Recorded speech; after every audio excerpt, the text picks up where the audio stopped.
Hey, so here is Daisy's snippet from today. It was really nice this morning.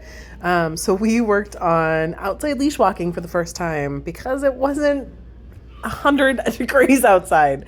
But seriously, I took her out probably about like 20-ish, 15-ish. So it was still technically in the 80s. We were only out for about 10-15 minutes. I still want to be very mindful of feet and not being too hot, but we crossed the street and walked on some of the nature pathways that we have around our facility. And we really got to work on exploring with the bunnies and the birds. I got to see her reaction with some bunnies, which was hilarious. Like she saw them, she's like, I don't know what to do. I don't know if I want to chase and check in with you or what do I do with this? But I was able to film working on some free shaping leash walking. So instead of me working on corrections with her, I'm using basically her food as rewards. So when she is right next to me, walking in almost basically a healed position, I'm going to reward that. So when she chooses to stay right here, yes, good girl. And if she kind of deviates behind or off to the side, I ignore it. Now, when she gets ahead of me, I wait for her butt to get to right at my leg. So that's where it's like, nope, let's focus. And I'll either do a circle or I'll take a couple steps backwards. This path looks a little funky, and I'm so sorry that it sometimes spins around.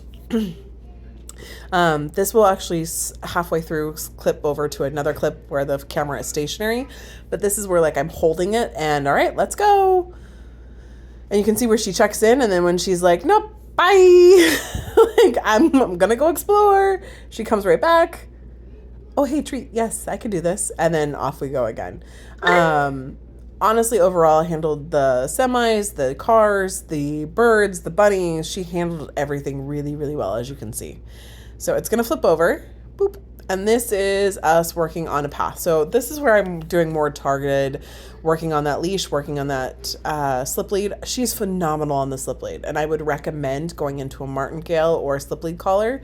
I can potentially see when she's 6 months or 8 months and teenager phase is in full force, potentially needing a prong collar.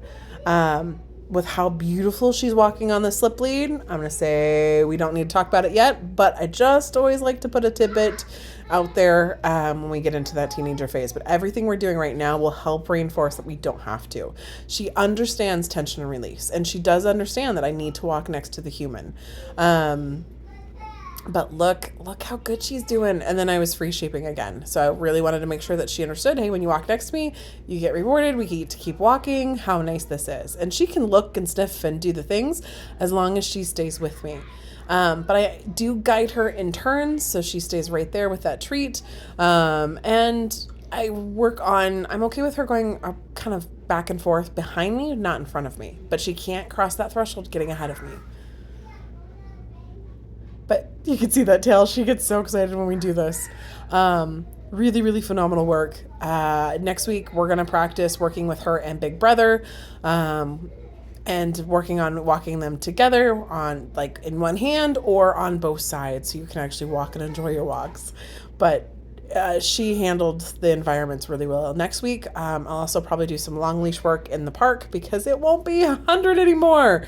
It'll still be an early morning field trip, and then we'll do stuff in the facility. Like we did stuff in the facility after this. We're working on some of trick commands. I want to make it polished before I show you, but we're getting close to some fun stuff. But let me know if you have any questions, and I will see you guys next week.